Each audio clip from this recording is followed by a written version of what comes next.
Chuke's Tactical. Always Chuke. Always tactical. Hey guys, Chuke here with Chuke's Tactical. I wanted to show you a gun I recently got, and it's the HK P2000sk in 40 Smith & Wesson. Now, the gun is empty and there is nothing in the magazine. Now, you know, I titled this video how I think this is a better gun than the VP9sk, which I got rid of. And I still stand by that, but I will say the VP9 has some advantages over this. First of all, the VP9, it was a newer gun and it had a lot better grip, I felt. It had a whole bunch of grip plates that you could install, and the back one went way out, the big palm swell that fit my hand a lot better than this one. It was just more, the grip was just better. Also, the trigger I felt on the VP9sk was better. It didn't have the crazy creep that this one has, and I'll talk about that. And so the trigger was better, and then I had the law enforcement edition, so it had some night sights, and this was just the basic one without the night sights. But just going through this, oh, and one other thing that the VP9sk I liked a little more is the ambidextrous paddle mag release was way bigger. This just has two little nubs on each side, while the VP9sk had a huge section, a huge paddle. That was just so easy, way more easier to drop the mag. This thing I have to kind of tilt my thumb up and press down really hard.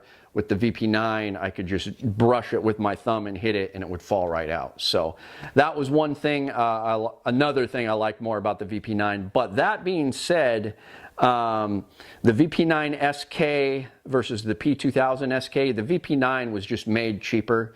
It didn't have the same HK quality feel. It felt more like a $500 gun versus, you know, when this thing first came out, this was like $900.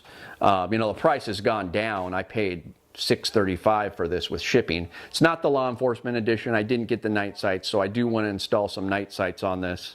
But I didn't want a safety on a carry gun, obviously, so I got the decocker version. This is the first gun I've had that has a decocker, so I thought that was pretty cool. And you know, the decocker is right there. You just hit it and then you can carry it. But the problem I'm having with this though is the trigger creep. The trigger creep in double action, you got to pull it all the way back, and it's just so much creep. Single action isn't that bad, but it's got some play in it. But the VP9sk, you know, did not have that as bad. So I am going to be training with this more before I carry it. This was going to be my everyday carry because I was switching over to 40, but with that trigger, I'm just so slow on it that I'm not going to be carrying it until I get more proficient with, say, shooting a double action. So I need to practice that. As far as the grip length, I like it. I have small hands, and I just get my pinky over that. I like how this flares out right here with this rubberized butt plate right there, and it fits my hand perfectly. You know, one of my viewers was saying that compact versus subcompact is just marketing, and I'm starting to believe this, because when I compare this to a compact, the butt and the size of the gun are about the same. It's just got like a centimeter more of slide and barrel on the compact. So I might as well be carrying a compact, but for some reason I like subcompacts. And for all the bad things I've said about the VP9sk, if they ever release one in 40 Smith & Wesson, I'm going to buy it right away, just because the VP9s are really nice, and the SK version, it would be nice to have it in 40.